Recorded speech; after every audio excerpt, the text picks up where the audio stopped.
Let's cut across right now and go to our panelists this evening.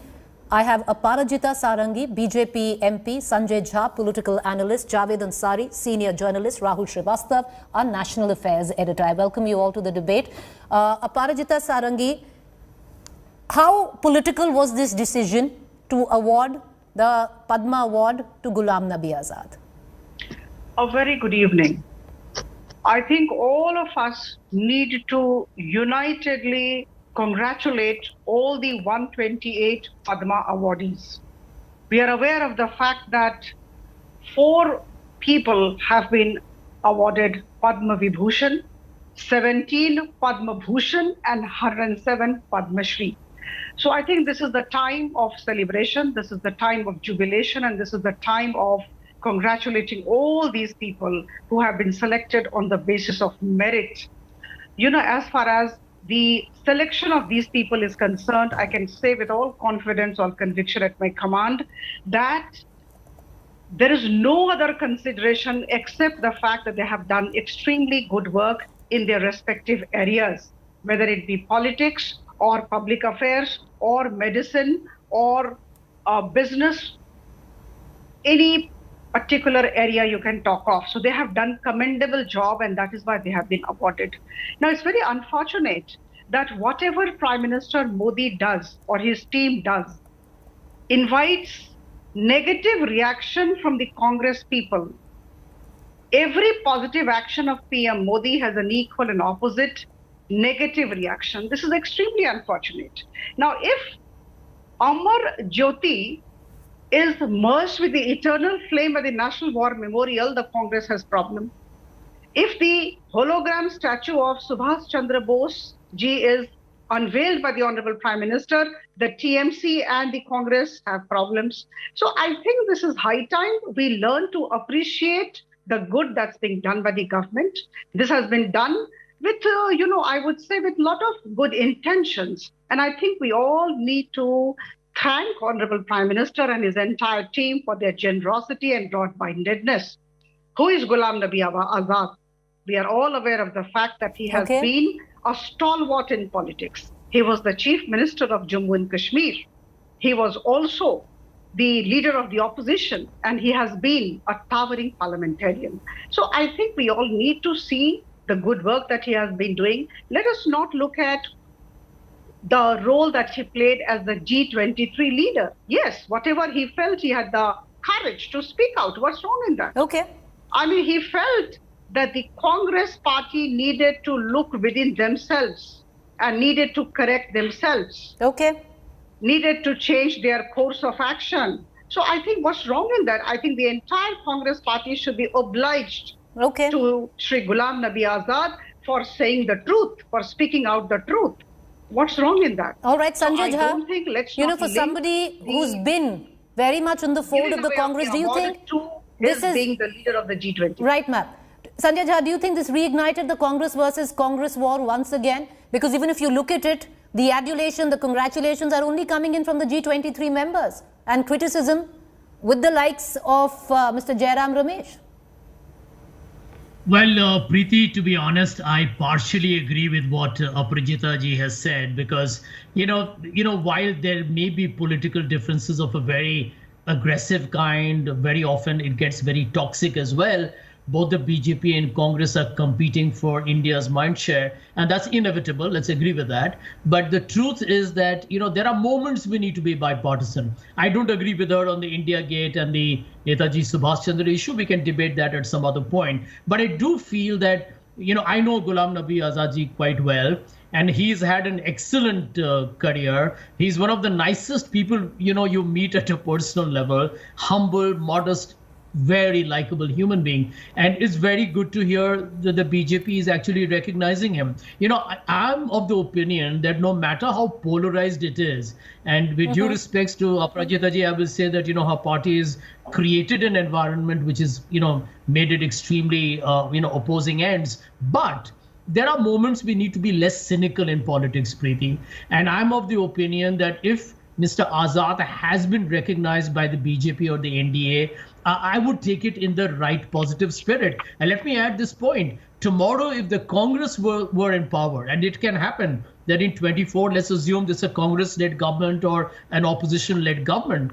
And if that government believes that, again, hypothetically, that Nirmala Sitharaman managed the finances well during a very difficult COVID phase, or that Nitin Gadkari has done a good job in transport infrastructure and they deserve to be given a Padma Bhushan or whatever, why not? I think that's the kind of politics we need in our country. So I do agree with, actually what Mr. Kumar said earlier, that this is not the time to make sarcastic jibes and sardonic observations. And if it is political, well, the BJP has the right to play politics with it. And I'll be very honest, when we have been in power, Padma has also been, to some extent, even our political instrument. All right, okay. Javed Ansari, the very fact that the speculation is still rife, that nobody quite understands where the Congress stands on it, which directly is embarrassing Ghulam Nabi Azad, because you have the chief whip of the Rajya Sabha come out and call him a Ghulam, make an analogy, twist, in terms of a Twitter post. The fact that there is no official statement from the Congress, should it be read that the Congress High Command agrees with Mr. Jairam, Ramesh? Well, I'm not so sure, because Jairam Ramesh, to those who know him better, he suffers from a problem which a lot of politicians do. It's called premature articulation. He often says, he's a great one for one-liners. And there's also, having said that, there's also no denying that there are fault lines in the Congress party, and what you're witnessing today, or what we've witnessed over the last 24 hours over Mr. Azad being awarded the Padma Bhushan, is a reflection of that.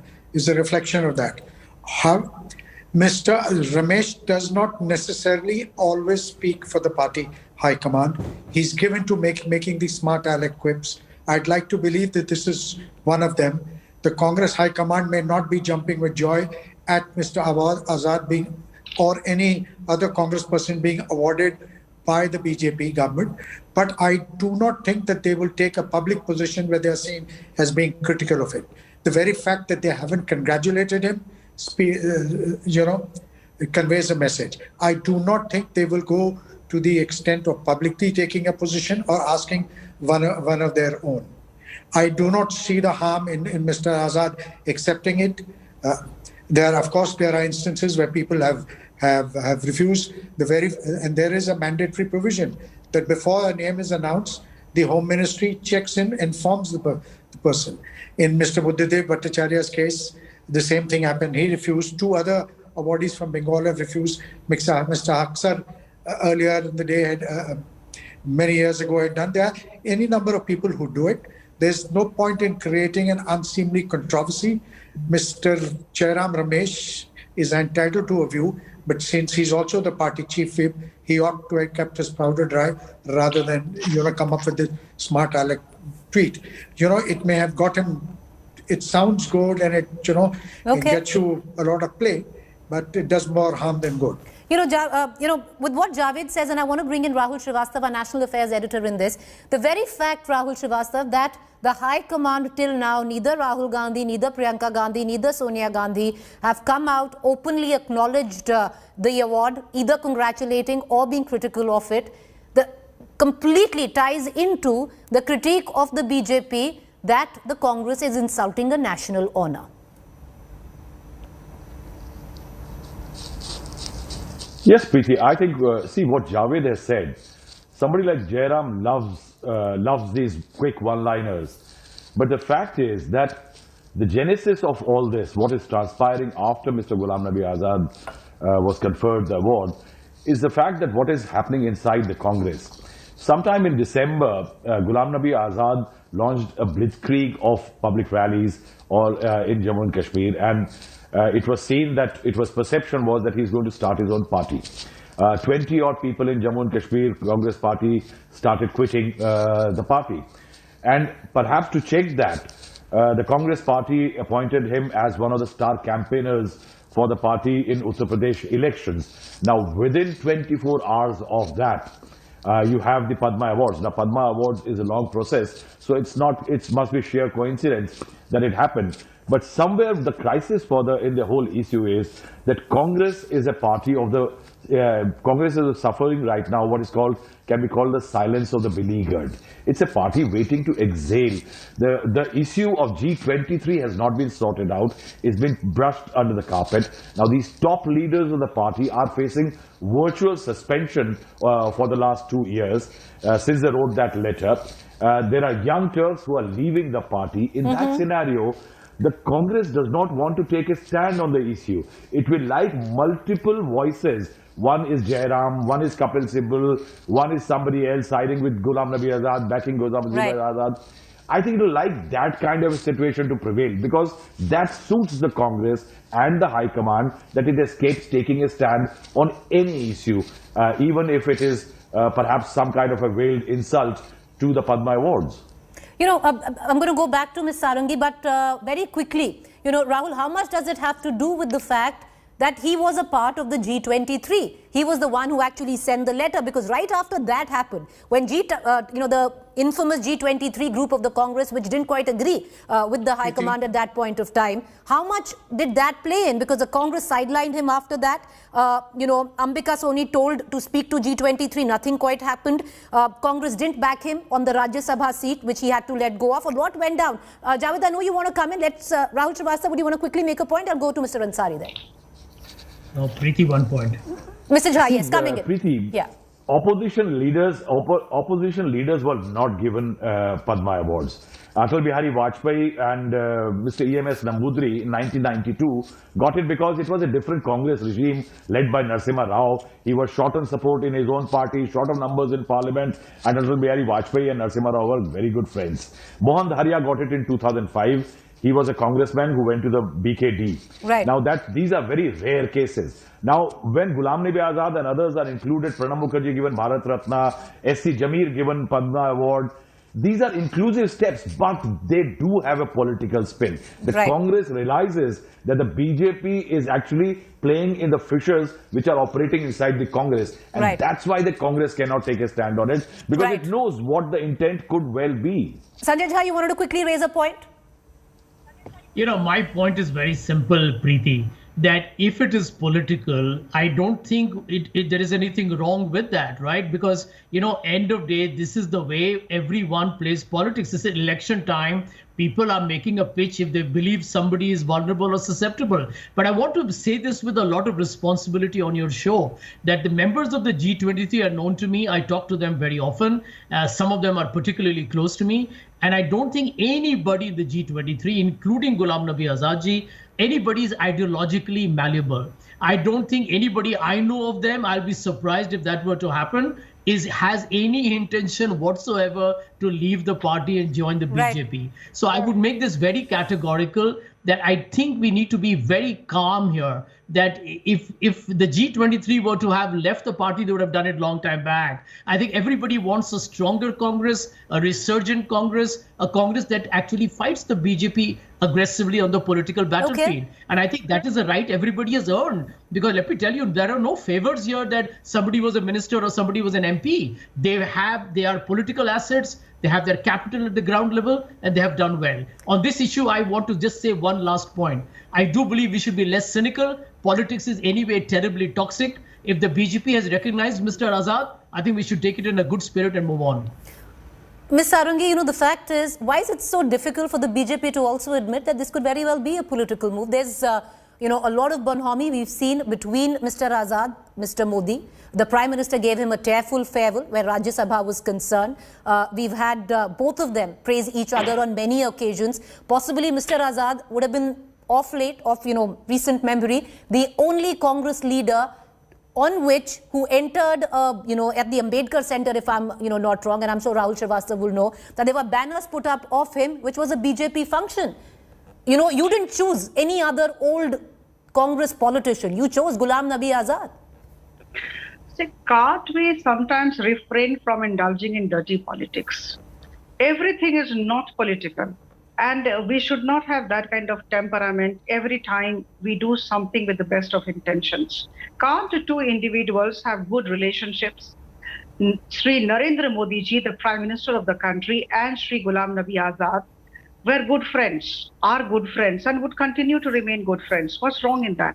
But the fact remains that Sri Ghulam Nabi Azad has done marvelous work in the field of public affairs, and he has been recognized, his work has been recognized by the Bharatiya Janata Party. Now here, at this juncture, the best thing would be that the Congress Party High Command would come out and show its generosity. It should come out and congratulate Sri Ghulam Nabi Azad on getting the Padma Bhushan award. This is very simple. Last year, as has been said by one of the panelists, last year, Bharat Ratna was conferred on Sri Pranab Mukherjee ji, and in 2008, Padma Award had been given to Pranab Mukherjee ji. So what I'm trying to say is that we should see politics everywhere. This has been done with the best of intentions, and this shows the kind of situation that the Congress is in at the moment. Right. When we are looking at the statement of Sri Jairam, Ramesh, don't overlook the statement of Sri Kapil Sibal ji. What did Sri Kapil Sibal ji say? I mean, he's a learned person and we have all regards for him too. In fact, he said that Congress did not recognize his talent, but Bharatiya Janata Party, rather the nation did. And if the nation does, I think it's high time we all forgot our dirty politics, our differences, and we all joined hands and in one voice congratulated 128 Padma awardees, including Sri Ghulam Nabi Azad. Javed Ansari, the fact is, let's assume it's political. They are all politicians. The very fact, that the High Command is doing nothing feeds into the whole narrative that it's leadership. There's a question raised on the leadership of the Congress. You're neither biting the bullet and coming out and saying that no, he should reject this or we welcome it. None of that. Look, there is no question of assuming. Of course, there is more than a strong undertones of politics in this. Everybody knows that there are huge schisms in the Congress party, and this is an attempt to exploit those fault lines. But be that as it may, the Congress, if I were a decision maker in the Congress scheme of things, I would choose to ignore it. The Congress, like I said, I'm sure they can't be jumping with joy that one of their own, especially the fact, and there is a history. There are many in the Congress who believe that the BJP is trying to soften up Mr. Azad, and that Mr. Azad has not been as Mr. Azad's position vis-a-vis the Prime Minister, and the BJP is not entirely in sync with the Congress party. I'm not saying this assumption is entirely true, but nonetheless, there is a substantial section in the Congress party which feels that way. But nonetheless, the Congress party ought to just take it on the chin, like Sanjay was saying, and move on. Right. And Jairam, by the smart aleck tweet of his, he's created a controversy which could have been best avoided. All right, because, okay. Right. I do not think, unless this really threatens to snowball, I do not think the Congress party, the Congress leadership will come out and speak on this. And the BJP MP was saying that this is a bipartisan move and we honor people. Well, I would have entirely bought into it. But we've just a month ago, we celebrated the liberation of Bangladesh. And conspicuous by the omission was the name of former Prime Minister Indira Gandhi.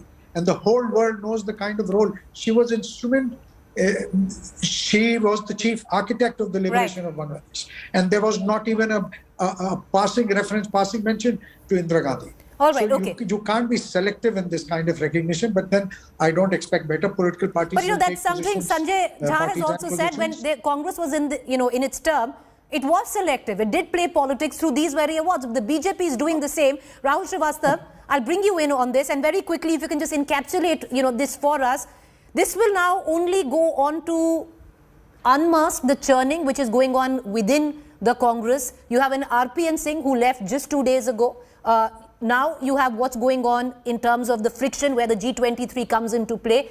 Do you see this moving towards something in a possible implosion? You see, Preeti, Javed has seen Congress for a very long time, and even he will agree that the Congress's problem is status quo. Why maintain status quo on everything if the G23 is bothering the Congress High Command? Remember, what the G23 did was that it wanted to change how Congress is run and who runs Congress, and that's virtual blasphemy. Now, after that, instead of putting them on the cold in the cold storage, virtually keeping them suspended, why can't the Congress decide on their fate? Why can't the Congress deal with the issue and get over with it?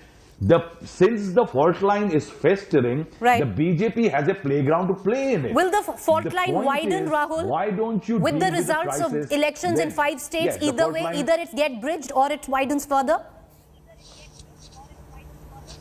Yes, Preeti, it will definitely widen because the BJP will play into these fissures. The leaders will make stands. For example, Ghulam Nabi Azad's political rallies in Kashmir are a warning for the Congress party. Now, these fissures will widen. The Congress will face greater accountability as far as leadership is concerned because the UP results are going to say something. In that scenario, the gap is going to be much wider and it will be much more difficult for the Congress to eventually paper over it. Well, I appreciate all 4 of you for joining us. Thank you there. We're going to keep a keen eye on all that develops in days to come. One would suggest that the election in these 5 states will pretty much decide which way the Congress could go. Will the G23 keep completely quiet if the Congress doesn't do well in these 5 elections? And what if it does do well? Well, at the time, if you're looking at just plain cold figures in the state of Goa, Punjab, even Uttarakhand, the Congress does have a fighting chance. What if they win these elections? Then what? Well, we're going to keep a keen eye on both scenarios.